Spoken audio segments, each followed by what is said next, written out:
Alright, so in today's video we're going to be taking a look at the new Atomrc Thresher Shark.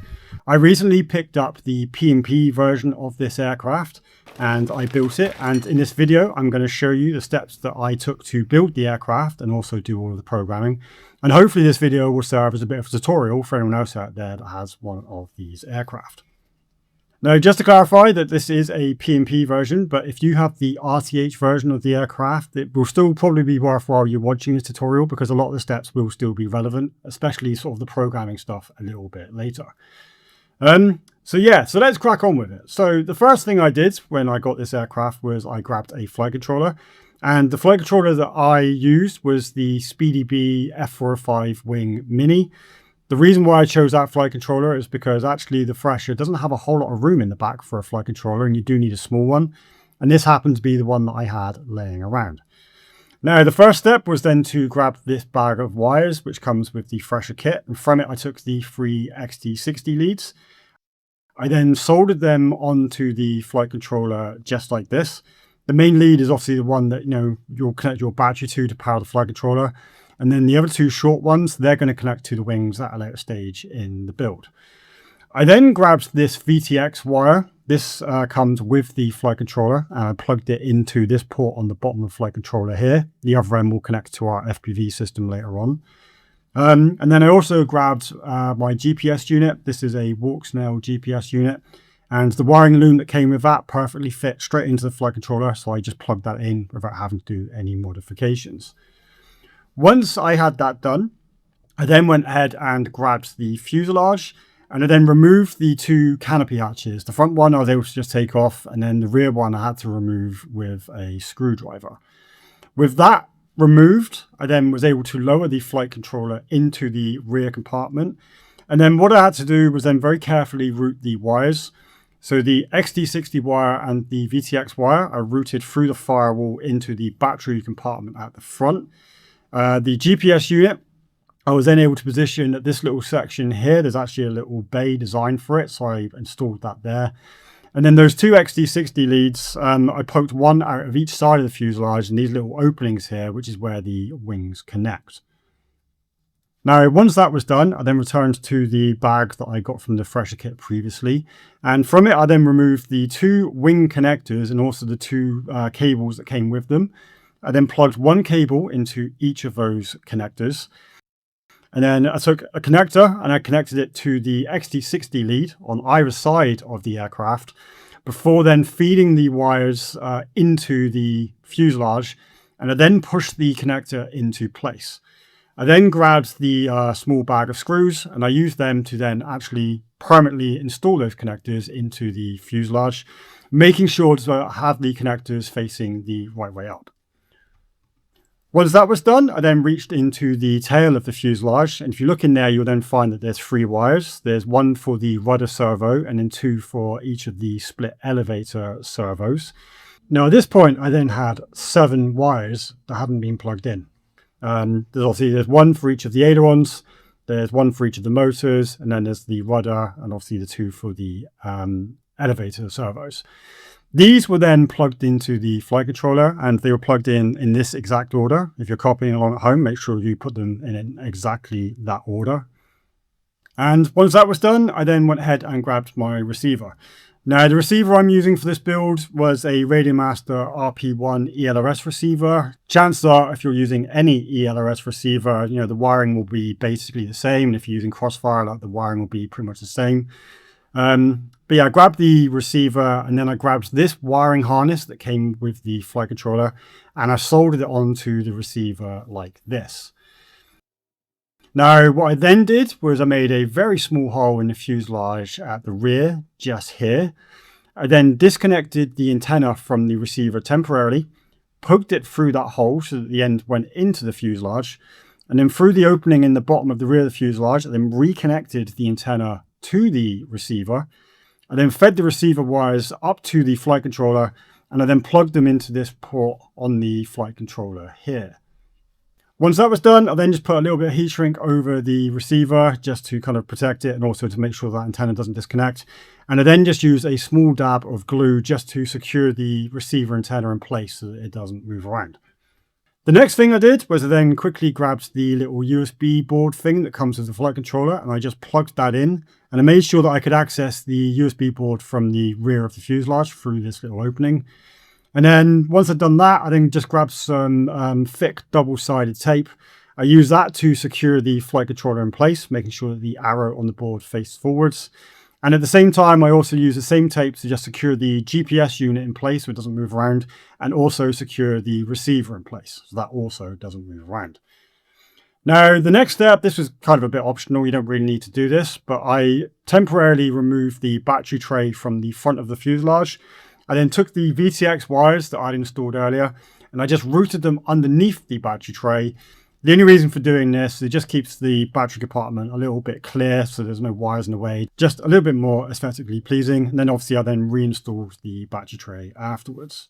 Now, at this point in the build, almost all of the hardware had been installed. However, the one thing that was missing was the FPV equipment. Now, for this build, I chose to use a Walksnail GT2 avatar kit, just because that's what I had laying around. Now, this is actually not an optimal system to put in the aircraft, just because the video transmitter is a little bit big. The aircraft is designed to have HD systems put in, but they want smaller ones. So ideally, you put a smaller HD system in, like any of the other Walksnail systems would do, or the DJI O4 air unit system, because I think that's what this aircraft is specifically designed for. That said, though, I did manage to install the GT2 in the aircraft, and this is how I did it. So the first thing I did was I removed the foam piece from the nose of the aircraft, and then I grabbed this bag that came in the Thresher kit, and in it you'll find there's this little camera mounting cage. Now the first step was I lowered the video transmitter into the battery compartment, and then I connected up the VTX wires that I had installed previously. I then routed the camera carefully through the front firewall into the nose of the aircraft. I then pushed it into the little FPV cage and secured it with some screws. And I didn't use the screws that came with the Thresher kit because actually they're the wrong size. Instead, I used the screws that came with the GT2 itself. Once the camera was installed in the cage, I then grabbed the two antennas and I fed one into either side of the cage like this, just through these little openings here. And then once that was done, I then lowered the cage into the nose. I fed those two antenna cables through to the video transmitter, where I then connected them to the video transmitter. And then after that, I used a little bit more of that mounting tape just to secure the video transmitter in place at the front of the battery compartment. And then I grabbed this little bag of screws that came in the Thresher kit, and I used them just to secure the camera mount in place in the nose so that it couldn't come out. And once that was done, the rest of the build was actually pretty easy. So I just grabbed this little small spar that came in the Thresher kit, and I installed it in the tail of the fuselage just like this. I then grabbed the two horizontal stabilizer pieces and installed them onto the spar and then clipped them into the fuselage.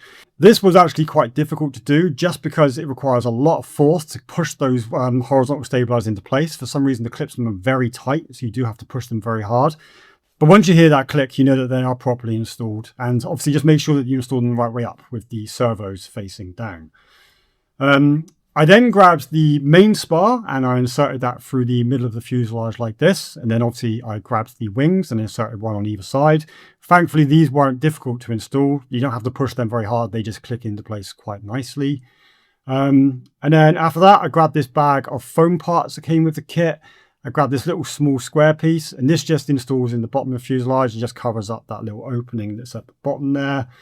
I then reinstalled the rear canopy, just screwed that back into place. I grabbed the props, one clockwise and one anti-clockwise, and also the bag of screws that comes with them, and I installed one prop on each motor. And then I grabbed a strip of adhesive Velcro and I securely stuck this into the battery tray. And obviously I put a similar piece of Velcro on whichever battery I was going to use for the aircraft. And then the final step was literally just to grab the canopy and put that back on the fuselage. And at that point, the aircraft was completely physically built. Now, obviously with the physical build complete, the next step was to then do the programming. So the first thing I did was from the bottom of the fuselage at the rear, in that little hatch there, I accessed the USB board. And then I connected a USB cable to it whilst pressing the DFU button. And obviously the other end USB cable was connected to my computer. Once that was done, I then opened INAV configurator. And the first thing I needed to do was flash the firmware. So what I did was I accessed the firmware flasher tab on the left. I then selected the correct target, which I put on screen for you here. And obviously I also selected the latest firmware version. I then clicked the button at the bottom to load the firmware locally. And then after that, I pressed the button to flash the firmware. And it probably took about 30 seconds to a minute. But then after that, the firmware was successfully flashed. And then at the top of the screen, I was then able to click the connect button to open INAV configurator. Now, once the configurator was opened, I was presented with a pop-up. From here, I just selected the airplane with a tail preset. I then had a second pop-up screen asking me to set up the receiver. And for this, I just set the serial port to UART1 and the protocol to Crossfire. There was then a third pop-up. This is the GPS wizard. And on this, I just set the serial port to UART3, the baud rate to 115200, and the protocol to uBlocks. Once I got past those pop-ups, I was then taken to the home page. And from there, the first tab I went to was the calibration tab. Now in here, I just had to complete the 6-point calibration. There's loads of videos online showing you how to do this. Just a nice quick process just to calibrate the accelerometer. And then obviously after I did that, I then pressed the save button. From here, I then went to the mixer tab, and the first thing I did there was I just checked that the platform type was correctly set to airplane and that the preset was set to airplane. And then I scrolled down the page, and then here, all I had to do is actually just arrange the motor and the servo mixer to look like this. And then obviously once I've done that, I then pressed save again. After doing that, I then went to the outputs tab, and in here, I had to first enable motor and servo output. And then I had to scroll down, I had to reverse the servos. Again, I had to then press save. And then from there, I then went to the ports tab. And here, the first thing I did was I just checked that UART1 was correctly set to serial RX and that UART3 was correctly set to GPS. And then after that, I then had to just set UART5 to be MSP DisplayPort. And then again, I pressed save. From here, I then went to the configuration tab, and in here I was mostly just checking that the settings looked okay. I didn't really need to change very much, other than I had to just disable the magnetometer and also disable the pitot tube because I don't need any of them for these builds. And then I pressed save. I then went to the failsafe tab, and in here all I had to do was enable return to home and then press save again. After that, I then went to the receiver tab, and in here, again, just checking that all the settings were sort of correct. They should have already been there from the earlier configuration. But the only thing I did need to change was the channel map. That's because my radio uses the TAER protocol, and by default, INAV uses a different one. So I did just have to change that channel map to match my radio, and then again, I then pressed save. The next step was then to go to the modes tab, and obviously this will be a personal preference for you, for how you want to set your aircraft up. But for me, I set ARM to be on channel 5, positions 2 and 3. I then set Horizon to be channel 6, position 1, and Cruise to be channel 6, position 2. And then I set Return Home to be on channel 7, positions 2 and 3. After that, I then of course pressed save. I then went to the GPS tab and again just checked the settings. They should already be there. The only thing that I did need to do is I had to just click the boxes to enable Galileo, Beidou and GLONASS satellites, and then again press save. And then the second to last thing I had to do was then go to the OSD tab. In here I just had to set the video format to be avatar, and then afterwards I just configured the OSD to my personal preference, and obviously you'll set yours up however you want to. And then once I did that, I then pressed save. The absolute final step was then to go to the CLI tab. And then all I did was I just copied and pasted these codes here, and I'll put them in the video description. Just copied and pasted these codes into CLI, pressed return, and then typed the word save and pressed return. And after that, the flight controller rebooted and INAV closed down. And that was the programming of the aircraft complete. Now, after this, there was just a handful of small things that I still needed to do before the aircraft was ready to fly. The first thing I needed to do was I needed to set up my radio. Now, I'm using a Radiomaster GX12. Chances are you'll be using a similar radio. As long as it's using HTX, the setup should be very similar. But basically, all I needed to do is I had to create a new model. On the first page, I had to just make sure the internal RF module was enabled. I then needed to set up some switches that I wanted to use, and then obviously also set up the voices to go with those switches. And then after that was done, I also had to set up the receiver just because that was a brand new receiver. All I had to do was put it into Wi-Fi mode, access the web UI on the computer, and then in there, all I had to do was enter the bind phrase to be the same as the one that was on my radio so that the receiver and the radio would be bound. After that, the only other things left to do was just a quick sanity check just to make sure everything's working properly, specifically making sure that the control surfaces are moving correctly in the correct direction as I move the sticks. And then I just had to sort out a battery and get the CG balanced. Now I found that if I use a 1300 4S LiPo battery, the CG balanced absolutely perfectly. However, from testing, flight time with that battery was only around 8 minutes, which obviously isn't very good. So what I then did was I got a 3000 milliamp 4S lithium ion battery and put that in the fuselage. With this, I found that the aircraft was a little bit nose heavy. However, I found that if I just added a 15-gram blob of mounting putty to the very tail of the fuselage, that was all that was needed to balance the CG. And then with that battery, I was then able to get a much longer flight time of around half an hour. So yeah, that is all the steps that I took to build my Atomrc Thresher. And in theory, if you follow these steps, you will now also have a Atomrc Thresher that is ready to fly. And I found that, from doing a bit of experimentation, the aircraft flies reasonably good with all the settings that I've shown you. The only thing that I think does need to be done is I do think you need to do a little bit of a sort of an auto tune, just because when doing the rolls, there's a little bit of kickback on the end of them. But in general, the aircraft flies pretty good. And hopefully, if you followed along with this tutorial, yours will fly pretty good as well. Anyway, I've basically run out of things to talk about now, but hopefully you've enjoyed this tutorial. And if you have found it interesting or helpful, please do consider giving it a like down below, because that does genuinely really help. And yeah, I guess I'll catch you in the next one. Cheers, guys.